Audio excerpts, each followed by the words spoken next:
नमस्कार। दिनांक 5 जून 2022 से फारदेस्ट प्लेनेट शनि ग्रह, ब्रह्मांड के सबसे दूर के ग्रह और बड़े ग्रह न्यायाधीश शनि ग्रह 5 जून को वक्री हो रहे हैं। जैसा कि मैंने पहले भी आपको बताया है कई बार कि जब ग्रह कोई वक्री हो जाता है तो वो ज़्यादा से शुभ फल नहीं देता, और ऐसे समय में यानी कुंडली में भी कहीं सही बैठे हैं और ट्रांजिट में भी कहीं जो है सही हैं, तो ऐसे समय में सावधानियां बड़ी ज़रूरी हैं फल पाने के लिए।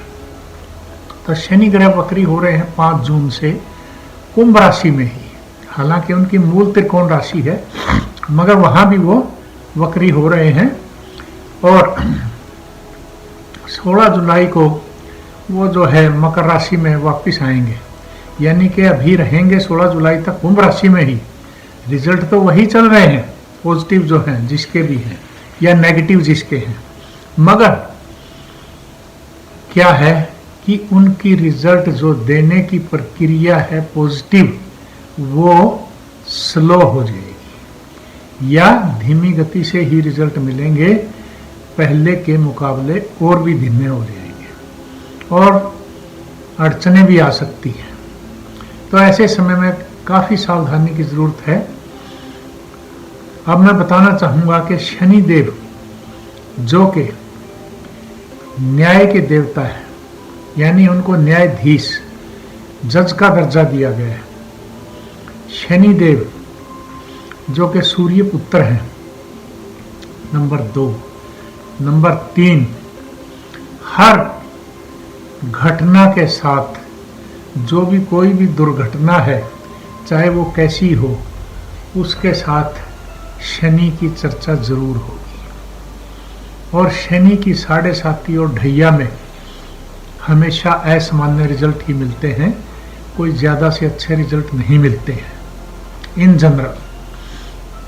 अतः शनि ग्रह का कुंभ राशि में वक्री हो जाना, यानी कि जिनको शनि की ढैया या 7.5 है, जैसे 7.5 अभी मीन राशि को शुरू हुई है, तो वहाँ उनके नेगेटिव इफेक्ट कम होंगे, कहने का भाव ये है। और इसी तरह से कुंभ राशि पे पीक की शनि की ढैया चल रही है, तो वहाँ वो उसी तरह से रिजल्ट चलेंगे। अब रही बात कि उससे पहले मकर राशि की उतरती हुई शनि की ढैया, तो उसकी तरफ शनि आ रहे हैं, तो यानी उधर भी शनि का दबाव है 7.5 का। चलिए, इसी तरह से हम बात करें, जैसे कर्क राशि है, उस पर शनि की ढैया है, तो वहाँ भी वो बजाय ज़्यादा परेशान करने के कम परेशान करेगी कर्क राशि वालों को।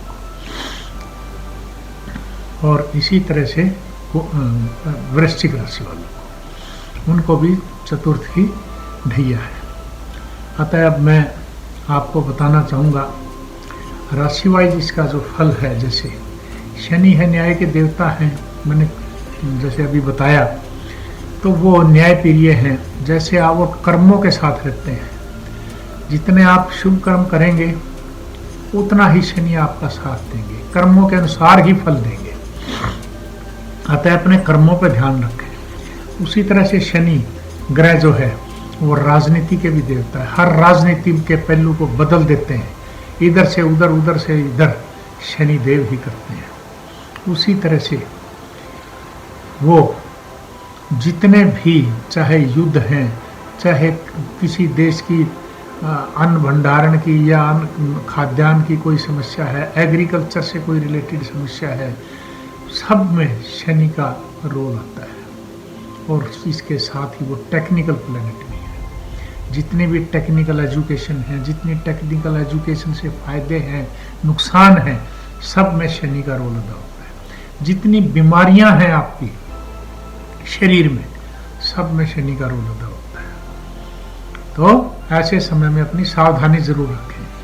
तो शनि महाराज एरीज राशि जो है मेष राशि उसके 11वें भाव से थे, लेकिन वापसी पे हैं तो उतना फायदा नहीं होगा जितना आपको मिल रहा था अभी तक इनके ट्रांजिट के दौरान। उसी तरह से टॉरस राशि है, उनके शनि ग्रह जो है वो 10वें भाव से होंगे, तो आपके कर्म में, प्रोफेशन में जो तब्दीलियां या अच्छे दिन आने हैं तो वो उन पे भी आपको थोड़ी सी मेहनत ज़्यादा करनी पड़ेगी। मिथुन राशि है आपके 9वें भाव से, यानी कि लंबी यात्रा है, कहीं देश विदेश का प्रोग्राम है, कहीं आपका जो है राजनीति में या कहीं और आप खेल करना चाह रहे हैं, क्योंकि भाग्य स्थान से आपके गुजर रहे हैं 9वें भाव से, तो ऐसे समय में भी सोच समझ के रहें। कर्क राशि के ढैया है, तो यहाँ आपको सावधानी चाहिए। इसी तरह से सिंह राशि है, उनके 7वें भाव से शादी विवाह की कोई दिक्कतें, रुकावटें ज़्यादा थी तो उनमें अब कमी आएगी, यानी कि होने की संभावना अच्छी बन जाएगी। उसी तरह से प्रोग्रेस यानी कि स्लो बेशक हो। और कन्या राशि है तो 6ठे भाव से शनि गुजरेंगे, दुश्मनों पे ज़रूर हावी रहेंगे, आपको उन पे जो है इसी तरह से आपके कोई भी बीमारी है और है तो उनसे भी आपका बचाव करेंगे। और तुला राशि है तो शनि ग्रह आपके 5म भाव से जैसे गुजरेंगे तो वहाँ पे आपकी एजुकेशन से संबंधित, आपकी औलाद से संबंधित समस्याओं पे, यानी कि वक्र गति में है तो आहिस्ता से फायदा करेंगे, धीमी गति से। और वृश्चिक राशि को ढैया है तो आप अपनी सावधानी जरूर रखें। उसी तरह धनु राशि है, आपके 3रे भाव से शनि गुजर रहे थे, आपके बहन भाइयों से संबंध ठीक बना के रखें। उसी तरह से अपने रिश्तेदारों से और साथ में जितनी भी यात्राएं करें उनमें भी आप थोड़ा सा सावधान रहें तो ठीक रहेगा। बाकी नुकसान नहीं, फायदे वाली है धनु राशि के लिए शनि की चाल। उसी तरह से मकर राशि है तो आपके 2रे भाव यानी उतरती साढ़सती जो थी वो वक्र गति में आने से वापसी पे हैं, तो आप यहाँ अपने कार्य क्षेत्र पे, धन भाव पे कोई रिस्की काम ना करें, सावधानी रखें। और शनि ग्रह खुद कुंभ राशि में जैसे तो उसके यानी प्रथम भाव से ही हैं, तो ऐसे में आप थोड़ा सा सावधान रहें हर लिहाज से, चाहे वो राजनीति है, चाहे वो सर्विस है, चाहे वो हेल्थ इश्यू है, तो आपको हर चीज़ पे सावधानी रखनी है, प्रमोशन डिमोशन पे।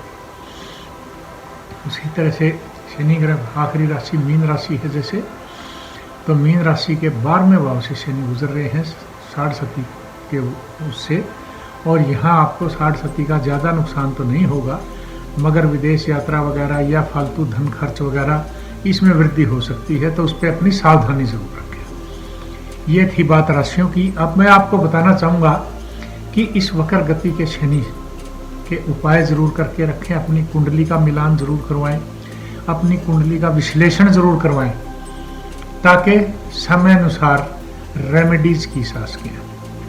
जहाँ तक राजनीति का संबंध है तो ऐसे समय में काफ़ी खर्चे, परेशानियाँ राजनीतिकों को भुगतनी पड़ सकती है। उसी तरह से अगर इलेक्शन वगैरह है और साथ में जितना आप लड़ाई दंगों से बचेंगे उतना ही फायदे में रहेंगे। इसी तरह से देश विदेशों की बात करूं, किसी भी देश की जो राशियां हैं जैसे मैंने बताई हैं, उसी तरह से लड़ाई दंगे परेशानियां, यानी कि वक्री जब शनि होंगे तो उनमें बढ़ोतरी होगी, कमी नहीं आएगी। वातावरण में भी चेंजेस आएंगी, यानी कि प्रभाव यानी दुष्प्रभाव ज़्यादा होंगे, अच्छे प्रभाव कम होंगे, जिसमें कि आपके मैं कह सकता हूँ कि ज़्यादा गर्मी है तो ज़्यादा गर्मी आ सकती है, बाढ़ आ सकती हैं, इसी तरह से मौसम में उथल पुथल हो सकती है, यानी प्राकृतिक आपदाएं काफ़ी आएंगी। आप देखेंगे बिजली वगैरह आसमानी हैं और हैं, तो मतलब परेशानियां काफ़ी आ सकती हैं प्राकृतिक आपदाओं से। तो ऐसे समय में वक्र गति से जब शनि चलें तो ज़रूर सावधानी रखें, इनके उपाय करें। शनि के शनिवार के दिन जैसे मैंने बताया पहले भी कई बार कि शनिवार के दिन शाम के समय शनिदेव की पूजा उपासना करें, उनके मंत्रों का उच्चारण करें और जितना हो सकता है अपने हाथों से दान दें। शनि की चीज़ों का, उड़द की दाल है, काला कपड़ा है, खाने की चीज़ें हैं, लोहे के बर्तन हैं आदि आप कहीं भी दे सकते हैं शनि मंदिर में। और ख़ास करके विकलांगों को या जिनको भी अंध महाविद्यालय में दान करें। और इसी तरह से जो नीडी हैं उनको ज़रूर दें, ज़रूरतमंदों को दान ज़रूर करें। तो और कुंडली का विश्लेषण ज़रूर करवाएं। इसके साथ आप अपनी रेमेडी सही ढंग से कर पाएंगे। तो इसी के साथ मैं समाप्त करता हूँ। धन्यवाद, नमस्कार। तो दोस्तों, कैसा लगा आपको हमारा ये वीडियो? हमारे कमेंट बॉक्स में ज़रूर लिखें और इसी तरह की और अधिक जानकारियों से जुड़े रहने के लिए हमारे चैनल को सब्सक्राइब करें और लेटेस्ट अपडेट के लिए बेल आइकन को ज़रूर दबाएं।